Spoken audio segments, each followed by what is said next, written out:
Hey everyone, it's Ethan or Miist back again for another video today, and welcome back to the channel, guys. We're here again for yet another video, and I'm sure you're asking, why am I on the floor? Why am I not in my seat? And it's because Betty has taken my seat, and unfortunately there's not much I can do about that.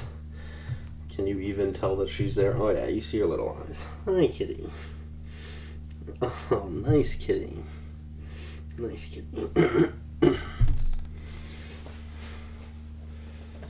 Come on, baby. Oh, you're so limp. Oh, nice little sleepy bean. Bro, what did I just call you? I just said you were nice.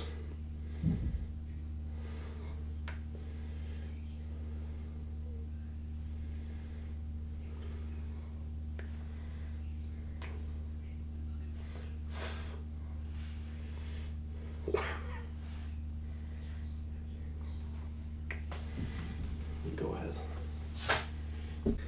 Okay, welcome back to the channel, guys. Here again for yet another video. Going to be talking about every movie and TV show I watched last week. And Happy New Year. Happy New Year to everyone. Yeah, welcome to 2026. It's been a few days already now, and yeah, I mean, we've got lots of new things coming up for 2026. I have a lot planned for 2026. I have a lot of goals for 2026, so I'm looking forward to that. With that being said, let's get into it. Let's talk about the movies I watched last week. And there's also 2 seasons of TV. I'm sure you could tell by the thumbnail of the video, but let's start it off with the TV shows. My least favorite of the 2 seasons of TV I watched this week was season 1 of Heated Rivalry, which I know season 2 is not even a thing yet, but yeah, season 1, quite enjoyed. I really wanted to watch this before I knew the themes and what the show was about, just because I seen it was a hockey show. Wanted to watch it. I feel like we need more more hockey content in modern media, whether it's film or TV. And this year, more than, I don't know, the past like 4 or 5 years is the most I've been into hockey in a really long time. So I've been enjoying that. Anyways, yeah, Heat Rivalry is a very solid show.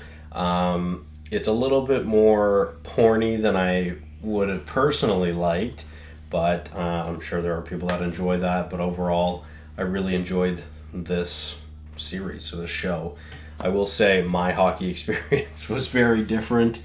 I don't know if I've ever met anyone that I played hockey with over the 10 years I played hockey that was gay, but at least not openly about it. And I know that's kind of the point of this show, but yeah, overall I had a good time with it. Mel enjoyed it, and yeah, we watched it together. So I rated it an 84 out of 100.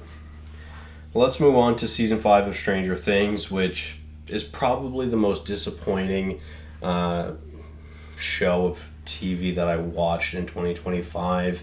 I think it is still a good season, maybe even a great season. As of right now, I ranked it an 86 out of 100 as a great season, but it's like far and away, like easily my least favorite of the entire show.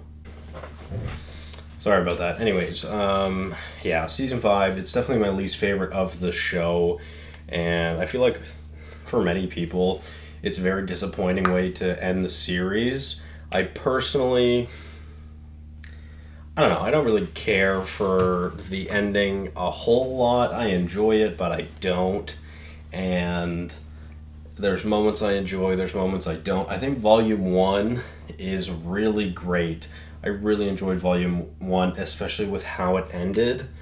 Volume 2 I struggled to enjoy, and the finale, I mean, it was okay. It was okay. Overall, like I said, I just think it's a disappointing season for the way the series went, especially because I've always been a firm believer that each season gets better than the previous. I know I'm in the minority for thinking that, but yeah. Anyways, let's get on to the movies of the week. And the end of the year before 2025 ended, I was rushing to finish one of my goals that I wanted to finish, which was 75 foreign films, and I hit 75 on the 31st. This was my 75th, The Platform 2, which is just not good. It's especially not good compared to the first one, which I really enjoyed, but this one, yeah, I didn't enjoy. 35 out of 100. Let's move on to A Wrinkle in Time, which one of my goals for this year, my main goal for 2026, is to watch more films directed by women. I haven't really watched many films directed by women. I think I'm only around like 60 to 80 if I had to guess, out of the like almost 2,000 movies that I've seen. So, and I know there's obviously just more male directors than female directors, but nonetheless, it's my goal for the year to watch 100 movies directed by women. So this is directed by Ava DuVernay. I think it's pronounced DuVernay, and I didn't enjoy this movie, truthfully, although I seem to kind of be maybe a little bit higher on it than most. I just thought it was totally fine. It was just okay. I ranked it a 40 out of 100, and I figured it was kind of a good time to watch as well, with Stranger Things just ending. So yeah, ranked it a 40 out of 100. Let's move on to The Power of the Dog, directed by Jane Campion, not sure how it's pronounced, which, again, one of my goals for the year, which I ranked this a 68 out of 100. I did enjoy this. Thought it was decent. It's visually appealing. There's a sweet score throughout as well, and I think it's just a solid movie. Ranked it a 68 out of 100. Let's move on to I think the first foreign film that I watched this year, which was 100 Meters, which I ranked a 74 out of 100. I enjoyed this, thought it was a decent sports movie. There's a couple moments where I thought it was like really great, and then a couple moments where I just thought it was kind of chill, but overall, I enjoyed this, ranked a 74 out of 100. Let's move on to The Last Showgirl, which is a movie I've wanted to watch ever since it came out in 2024. Never got a chance to. And then I decided that my main goal for this year was going to be directed by women, and that's kind of why I kind of waited to watch The Last Showgirl till this year. And I really enjoyed this. I ranked it a 74 out of 100. I thought it was really solid. I know I also ranked it as the same as 100 Meters. I probably would say I enjoyed this more, and I would like to rewatch this as well, but this was directed by Gia Coppola, and I enjoyed it. 74 out of 100 for the first of my female 100 filmed. 100. You know what I mean. I'm not even going to fucking try. Never mind. Let's move on to The Platform, which I ranked a 78 out of 100. I also, like I mentioned earlier with The Platform 2, I didn't enjoy that one, but I really enjoyed this one. And I just didn't really care with the ending, or for the ending. I thought the ending was a little underwhelming, and I don't know, I guess it kind of just leaves a lot of question marks more than anything, which I didn't really care for, so ranked it a 78 out of 100. Let's move on to one of the themes of the week, which was Fast and Furious, finally getting to show Mel the Fast and Furious, and we finally went through 5 through 8 over the past week, which I was really great because 5 through 7 are my favorites of the franchise, and yeah, I was finally fucking showed Mel these movies. My goal for last year, or one of my goals for last year, was to show Mel Fast and Furious, which we were watching with Brandon and Phoebe and Mel just were not caring for them at all. But I finally convinced Mel to watch them, and she actually enjoyed them. The Fate of the Furious is her favorite, which is a choice. We're just not going to talk about that, but yeah. It is her favorite, and she ranked it a 79 out of 100. Or I ranked it a 79 out of 100. I think she ranked it like a 74. So she doesn't love this franchise at all, but she's been enjoying these movies, so it is what it is.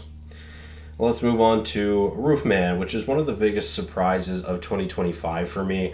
I thought this just would have been a bad comedy, to be honest, but there's a lot of heart in this. It's pretty well made. I really enjoyed it. I thought it was a really fun movie as well, some great music. I think Channing Tatum is probably putting on his best, if not one of his best performances in the film as well.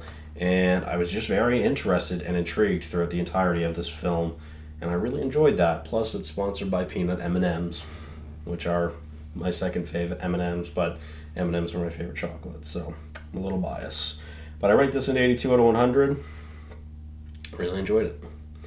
Let's move on to Furious 7, and all I'm going to say is that I sobbed like a fucking baby, more than I ever have, to the ending of this film.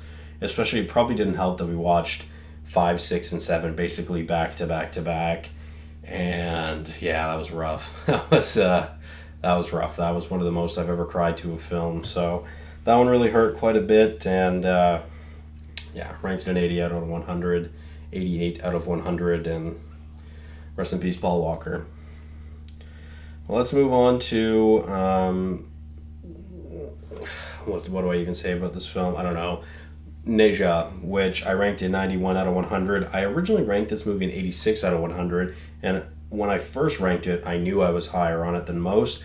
Now I'm even higher on it than more people now, I guess, ranking it a 91 out of 100. I found out that both Neja and Neja 2 were both on Paramount, and I've been kind of trying to find a reason as to why I should even have Paramount anymore, because I don't use it very often, but watched 3 movies on it this week, so it was kind of worth it. Anyways, Neja, rewatching it, ranked it a 91 out of 100. I really enjoyed this movie. It's not as good as the second one, which we'll talk about shortly, but 91 out of 100, I enjoyed it. Well, let's move on to Fast and Furious 6, which I also ranked a 91 out of 100. I don't believe my rating changed for this one, same as Furious 7, but my rating for Fate of the Furious did go down, so I guess maybe that's something to note. But yeah, 91 out of 100. I love this cast. I love this film. I love our villain. I love Luke Evans. He's great. Yeah, I'm always going to be super biased to the 5, 6, and 7 Fast and Furious, because that's what I grew up on, and this was like the movies that got me an interest into film. So 91 out of 100. I will probably always love this movie. So. And let's move on to a pretty stellar top 4 of the week, with starting it off with Fast 5, which I raised from a 93 up to a 97 out of 100. It's far and away my favorite heist movie, my favorite Fast and Furious movie, one of my favorite Cars movies, perhaps my favorite. I've always loved this movie, but similarly to it's a movie that I haven't revisited in a while, and just recently revisiting it, I've really found my love for it again. Ranking it a 97 out of 100, it gets the boost from that 4.5 stars to a 5-star film. And yeah, like I said, this has always been my favorite. I have a fond memory of seeing this in theater when I was like 10. Yeah, this has always been my favorite, and yeah, I've always loved this movie. 97 out of 100. Let's move on to Neja 2, which I did lower the rating from a 99 out of 100 to a 98 out of 100. And originally, when I ranked this film, about a week later, I had already lowered it to a 98 out of 100 because I didn't think it was my favorite foreign film, and that still stands. I think it's probably my second or third favorite, behind Train to Busan probably, and then Godzilla Minus One, which is my favorite foreign film. So yeah, 98 out of 100. I think it's still fantastic. I'm really excited to show this to a couple of my friends that, all three, me and Tristan and Austin, we've all been in like an anime phase right now. Austin just started watching animes a couple months ago. Triz has always been big into anime. They were the ones that recommended Jujutsu Kaisen to me, and I want to recommend some movies to them, and the Nejas are ones I really want to show them one day. So 98 out of 100.